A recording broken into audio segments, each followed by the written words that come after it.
Depuis les cellules des prisons maliennes, voici la demande comminatoire des 49 soldats ivoiriens à l'endroit de la Côte d'Ivoire. Ils sont plus que déterminés pour la libération des 49 soldats détenus au Mali. Ces jeunes réunis au sein du mouvement ivoirien dénommé Je suis 49 ont tenté mardi 16 août de rencontrer l'ambassadeur du Mali en Côte d'Ivoire en vue de lui transmettre leur requête. Contre toute attente, ils ont été refoulés. Alors que le RHDP organise et entretient tensions et protestations loufoques en Côte d'Ivoire, les 49 soldats ivoiriens incarcérés au Mali ont vu leur situation empirer. Ils ont été inculpés comme en réponse à l'agitation des inconscients cyberactivistes ivoiriens. Quant à votre investigateur préféré, il a pu approcher quelques-uns des soldats détenus et vous dire qu'ils sont en colère serait un euphémisme.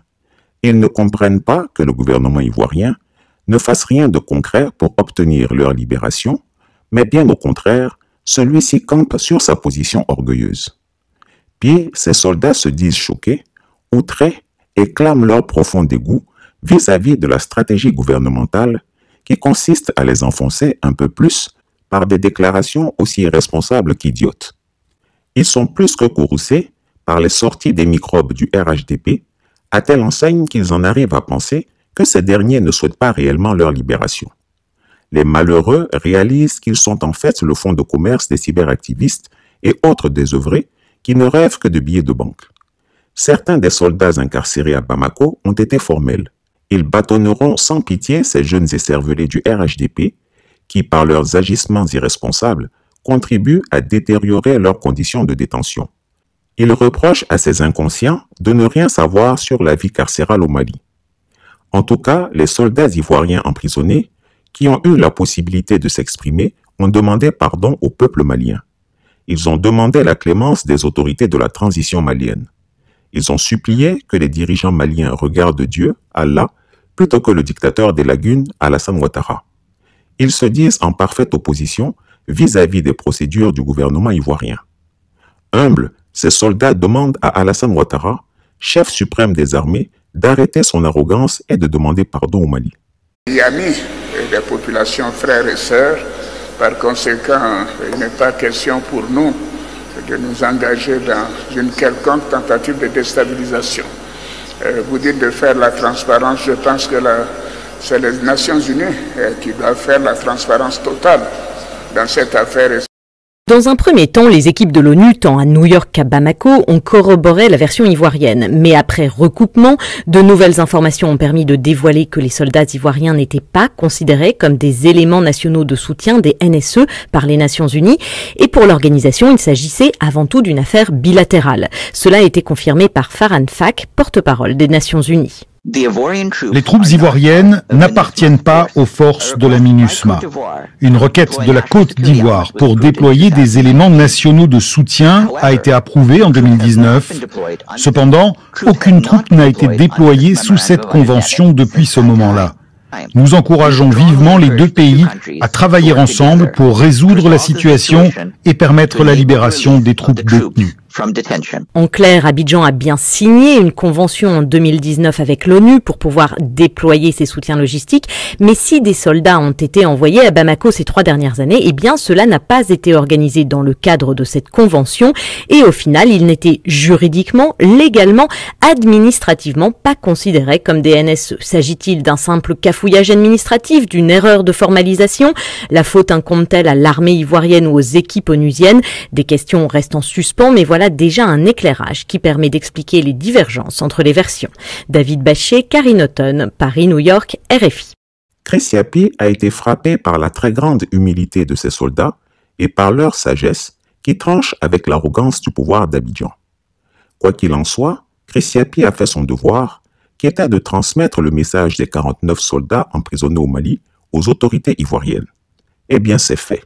À bon entendeur, salut. L'affaire des 49 militaires. Les 49 militaires, là, c'est pas nous qui les avons envoyés là-bas. Ceux qui les ont envoyés là, ils se connaissent. Et nous tous, on a vu dans la presse tout ce qui s'est dit sur cette histoire. Moi, je suis parti au Mali, je sais ce que j'ai entendu. Je suis venu, on dit, faut pas que j'aie parlé de ça. Je demande pourquoi je dois pas parler de ça, on ne m'a pas encore donné de réponse. Toujours est-il que, dans l'actualité, nous voyons que il y a des gens qui s'en prennent aux Maliens. Moi, je suis ivoirienne.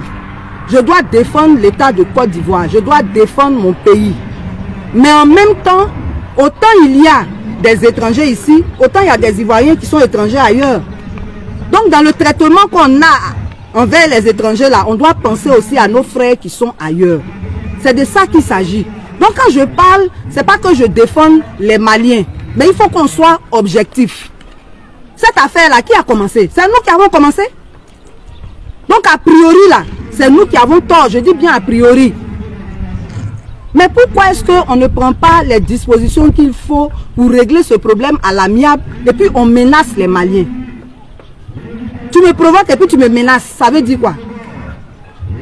Donc, dans tous les cas, on ne va pas entrer dans tous les détails aujourd'hui. On a dit que le jeudi, on allait faire notre conférence. Mais ce qu'on voulait relever, c'est que la pétition qu'on a lancée là, ça s'adresse aux Ivoiriens qui sont conscients du fait qu'on n'a aucun intérêt à aller dans l'escalade avec le Mali. C'est vrai, il y a des millions de Maliens ici, mais il y a des milliers d'Ivoiriens là-bas. Et ceux qui se disent patriotes là, même quand il y a un seul Américain qui est menacé quelque part, tous les États-Unis se mobilisent. Chez nous ici là, il y a 49 Ivoiriens qui sont au Mali. Au nom de leur vie, au nom de leur famille, au nom de leurs intérêts là, on doit faire ce qu'on peut pour qu'ils soient libérés. Et la voie pour qu'ils soient libérés là, on la connaît. Mais l'État de Côte d'Ivoire ne veut pas emprunter cette voie.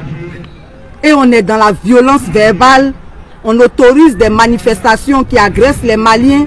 Ça, c'est pas la solution. C'est pour ça que nous, on a lancé ce mot d'ordre, cette pétition, pour que tous les Ivoiriens qui ne veulent pas qu'il y ait guerre avec le Mali, là, ils signent cette pétition, de sorte qu'on puisse la montrer à l'État ivoirien, on puisse la montrer à l'État malien pour dire, nous là, on ne veut pas de guerre entre la Côte d'Ivoire et le Mali. Arrangez-vous pour trouver une solution à l'amiable. Maintenant, moi là, je ne veux pas faire de provocation, mais je vous dis aujourd'hui et maintenant que si moi, puis Chéri Balé, on me donne une mission officielle d'aller au Mali là, moi je reviens à les 49. Voilà.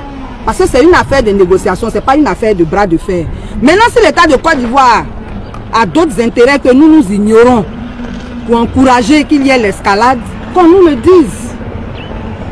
Mais il ne faut pas qu'on instrumentalise l'opinion pour faire comme si c'était les Maliens qui avaient tort.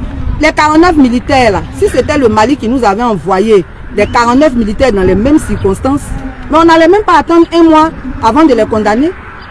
On les a pris le 10, c'est le 12 août on les a condamnés. Parce que le Mali attendait qu'il y ait des négociations, qu'il y ait un arrangement. Si c'était chez nous ici, là, même en 2-3 jours, on les avait déjà condamnés. On les aurait traités de djihadistes. Donc vraiment, on n'a qu'à faire doucement. Ça ne nous arrange pas, la guerre, là, ça ne nous arrange pas. Chris Yapi ne ment pas.